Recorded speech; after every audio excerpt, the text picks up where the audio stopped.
Question number second है that is the what is the average body weight of the adult human. ये question जो है वो आपको एम्स के एग्जाम में पूछा गया क्वेश्चन है, एम्स के एग्जाम में पूछा गया क्वेश्चन है। लेकिन क्वेश्चन बहुत इजी है, लेकिन इसको समझना थोड़ा तार्किक रूप से पड़ेगा आपको। क्वेश्चन ये पूछ रहा है कि नॉर्मल बॉडी वेट क्या होता है हेल्दी एडल्ट ह्यूमन की। अगर कोई हेल्दी एडल्ट ह्यूमन है तो उसका बॉडी वेट डिफाइन किया है ह्यूमन फिजियोलॉजी। तो यदि अगर हम लोग बात करें एशिया और अफ्रीका की, तो एशिया और अफ्रीका में जो है वो लोग थोड़े ज़्यादा मोटे होते हैं, खा खा के तो निकाल लिए होते हैं ना, तो यहाँ पे बॉडी वेट थोड़ा ज़्यादा होता है। अगर आप यूएस रीजन में चले जाएँ, ठीक है, तो उस यूएस रीजन में आपको जो है लोग फिट ज़्यादा दिखते हैं, लंबे होते हैं लेकिन फिट दिखते हैं। ऐसे बॉडी वेट जो है बॉडी की एरिया पे डिपेंड करता है कि कितना सेंटीमीटर चौड़ा है परसेंट, कितना सेंटीमीटर लंबा है परसेंट, इस पे डिपेंड करता है बॉडी। तो अगर यूएस रीजन में आप जाएंगे, यूएस रीजन में अगर आप गए हुए हैं तो उस रीजन में आपको बॉडी वेट जो है average body weight 60 kg observe होगा, मिलेगा। अगर यूएस रीजन की आप मेडिकल बुक में पढ़ेंगे तो उसमें एवरेज बॉडी वेट 60 kg लगभग मिलेगा। लेकिन अगर एशिया और अफ्रीका की बात किया जाए तो यहाँ पर जो एवरेज बॉडी वेट है, हम लोग एशिया में ही है, तो यहाँ के जो एवरेज बॉडी वेट है वो है 70 kg। किसी बुक में 72 भी मिल सकता है, किसी में 68 भी मिल सकता है, किसी में 75 भी मिल सकता है, लेकिन एवरेज बॉडी वेट 70 kg माना गया। ठीक है, 70 kg में 1/3 जो होता है वाटर होता है, पानी होता है। लगभग हमारे बॉडी वेट का 60 से लेकर के 65% जो है वो क्या होता है, बॉडी फ्लूइड होता है। हमारे बॉडी में पानी ही पानी होता है। यानी अगर बोल दें कि 70 kg का 60% अगर हम लोग निकाल लें तो 00 से 00 कट जाएगा, 60 40 लीटर जो है हमारे बॉडी में वाटर वॉल्यूम होता है, पानी होता है, फ्लूइड होता है।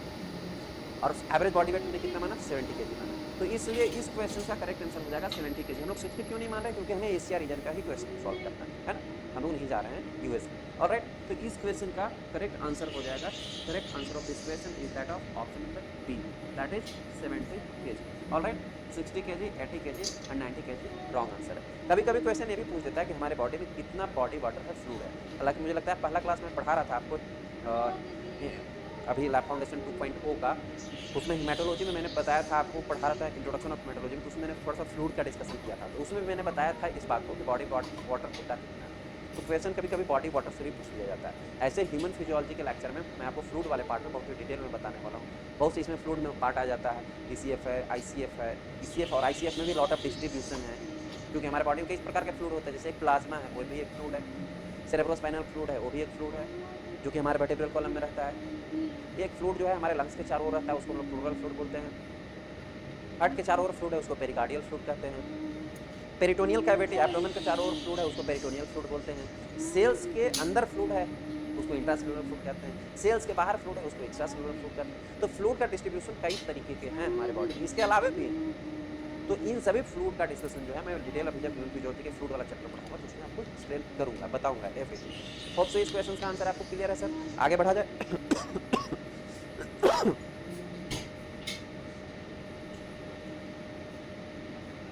ठीक है सर, आगे बढ़ते हैं। क्वेश्चन नंबर 3 है that is the post prandial space. देखिए ये क्वेश्चन जो है वो बड़ा लॉजिकल क्वेश्चन, समझने वाली बात है। अगर आपको पता होगा आंसर तो आप आंसर कर भी सकते हैं, कमेंट में लिख भी सकते हैं। क्वेश्चन ये पूछ रहा है कि अ post prandial specimen is very good for the determination of, यदि पोस्ट प्रैंडियल स्पेसिमेन कलेक्ट किया जाए तो वो किस प्रकार के डिटर्मिनेशन के लिए अच्छा माना जाता है, बहुत अच्छा माना जाता है। 2 प्रकार के सैंपल लिए जाते हैं हमारे लैबोरेटरी में मोस्टली। एक तो लिया जाता है फास्टिंग का सैंपल। फास्टिंग का मतलब क्या है, फास्टिंग का मतलब है कि कोई भी पेशेंट होगा वो लगभग 8 से 10 आवर्स, 8 to 10 आवर्स, 8 से 10 घंटे पहले फूड इंटेक किया होगा, उसके बाद फूड इंटेक नहीं किया, वाटर इंटेक कर सकता है। इस कंडीशन को बोलते हैं फास्टिंग कंडीशन। और दूसरा होता है कि खाना खाने के, जब हमने किसी पेशेंट को खाना खाने के लिए दिया, मील इंटेक करने के लिए दिया, और मील इंटेक करने के 2 घंटे के बाद यदि सैंपल लिया जाए, 2 आवर्स के बाद यदि सैंपल लिया जाए, तो उस सैंपल को बोलते हैं पोस्ट प्रैंडियल सैंपल। क्या बोलते हैं, पोस्ट प्रैंडियल। पोस्ट मतलब बाद, प्रैंडियल मतलब intake of the nutrients, nutrients खाने के बाद।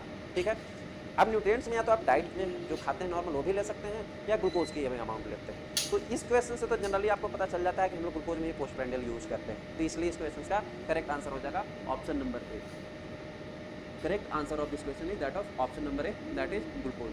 ग्लूकोज की डिटर्मिनेशन के लिए हम लोग पोस्ट प्रैंडियल सैंपल लेते हैं। लेकिन थोड़ा आगे आप बढ़ोगे तो आपको और कन्फ्यूजन क्रिएट हो सकता है, क्योंकि क्रेटिनिन के लिए भी हम लोग खाना खाने के बाद का ही सैंपल लेते हैं, खाली पेट रिकमेंडेड नहीं होता। तो आपके दिमाग में कन्फ्यूजन होगा, क्रेटिनिन भी तो लेते हैं।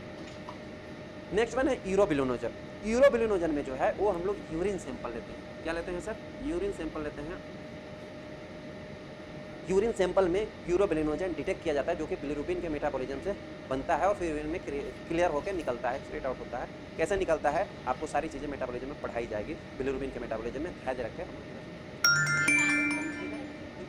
हम लोग कहाँ टेस्ट करते हैं? यूरिन में टेस्ट करते हैं। और इसको टेस्ट करने का मेथड कौन सा होता है? उस मेथड का नाम याद रखना पूछा जाता है। उस मेथड का नाम होता है ई-हर्लियक टेस्ट। क्या बोलते हैं? ई-हर्लियक टेस्ट बोलते हैं। इस टेस्ट को याद रखना, इससे क्वेश्चन पूछा जाता है। ऑल ऑफ दी एबव अब यहाँ पर नहीं होगा, क्योंकि यूरोबिलिनोजन यूरिन में टेस्ट किया जाता है और इसके लिए फास्टिंग और पोस्टप्रेंडियल का कोई मतलब नहीं है। फास्टिंग और पोस्टप्रेंडियल यूज किया जाता है केवल ब्लड से सैंपल जो कलेक्ट किए जा रहे हैं उसके लिए। दूसरा ऑप्शन था क्रेटिनिन। मैंने बोला क्रेटिनिन में भी खाना खाने के बाद सैंपल लेते हैं, लेकिन इसमें जो है रिकमेंडेशन नहीं होता है कि खाना खाने के जस्ट 2 घंटे बाद। रैंडम सैंपल आप इसमें कभी भी ले सकते हो। क्या है सर? इसमें रैंडम सैंपल लिया जाता है, क्योंकि क्रेटिनिन जो है वो क्रेटिन एक अमीनो एसिड होता है, एक एनर्जी फॉर्म होता है जो कि हमारे मसल्स में पाया जाता है। जब हमारा मसल्स में एक्सेसिव, जैसे हम लोग एक्सरसाइज करते हैं, ये कह सकते हैं एक न्यूट्रिएंट्स होता है हमारे मसल्स के लिए। जब आप एक्सरसाइज करते हैं तो उस समय इसका मसल में मेटाबॉलिज्म होता है और क्रेटिन टूट के एटीपी प्रोड्यूस करता है और एक्सक्रीटरी मटेरियल क्रेटिनिन बन जाता है। कुछ जो मसल बिल्डर जो हैं वो बाहर से भी एडिशनल क्रेटिन खाते हैं अपनी मसल्स को गेन करने के लिए। तो इसको जो है अगर हम लोग डाइट खा करके तुरंत सैंपल लें या 2 घंटे बाद डाइट करके सैंपल लें, उससे इस पर कोई इफेक्ट नहीं आएगा। हाँ, इसके टेस्ट में अफेक्ट डिटर्मिनेशन तब आ सकता है जैसे हमें इमीडिएटली भाग दौड़ करके आए हैं और दें तो क्रेटिनिन बढ़ा हुआ आ सकता है। एक्सरसाइज करके आए हैं और दें सैंपल तो क्रेटिनिन बढ़ा हुआ आ सकता है। ये प्रिकॉशन रख सकते हैं, लेकिन डाइट से इस पर इमीडिएटली कोई इफेक्ट नहीं आता। ग्लूकोज पे आता है, इसलिए इसको पोस्टप्रेंडियल सैंपल यूज किया जाता है। क्रेटिनिन को डिटर्मिनेशन करने के लिए किस मेथड को यूज किया जाता है? मेथड का नाम याद रखना, क्योंकि बायोकेमिस्ट्री से ऐसे क्वेश्चन पूछे जाते हैं। क्रेटिनिन को डिटर्मिनेशन के लिए हम लोग यूज करते हैं, उस मेथड का नाम है alkaline picric method. Alkaline picric acid, उसमें जो रिएजेंट होता है वो पिक्रिक एसिड रिएजेंट होता है, इसलिए इसको अल्कलाइन पिक्रिक एसिड मेथड भी बोला जाता है। तो इस बात को आप याद रखना। This is the name of the method for determination which use for the creatinine. Alright, तो इस क्वेश्चन का करेक्ट आंसर कौन सा हो जाएगा? Glucose, option number A. Hope so clear है आपको। आगे बढ़ा जाए। जेएमडी पैरामेडिकल बहुत अच्छे बच्चे, आपने लिखा है कि JM has test bile salt के लिए, that's good. Fouchet test bilirubin के लिए, गुड। क्रेटिनिन के लिए खुशबू लिखती हैं कि alkaline picric, that's very good.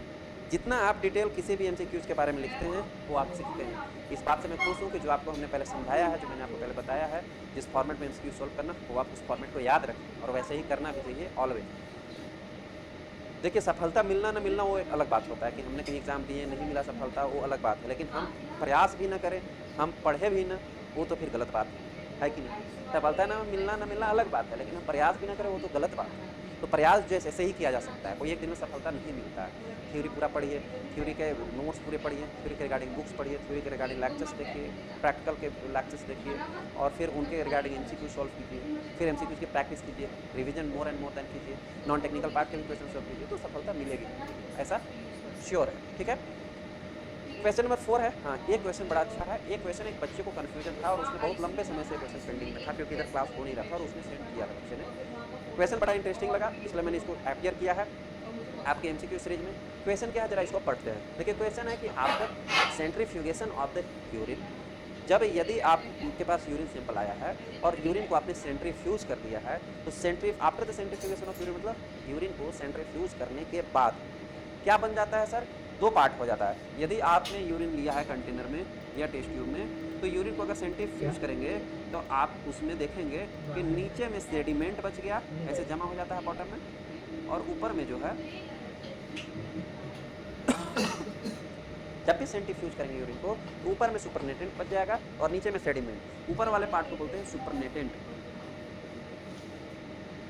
ठीक है, और नीचे वाले पार्ट को बोलते हैं सेडिमेंट। अब क्वेश्चन ये यहाँ पूछा गया है कि यदि after the centrifugation of the urine को हमने सेंट्रीफ्यूज कर दिया, तो जो सेडिमेंट बचा, जो नीचे तलहटी में जमा हो गया, जो सेडिमेंट बचा, this sediment is used for.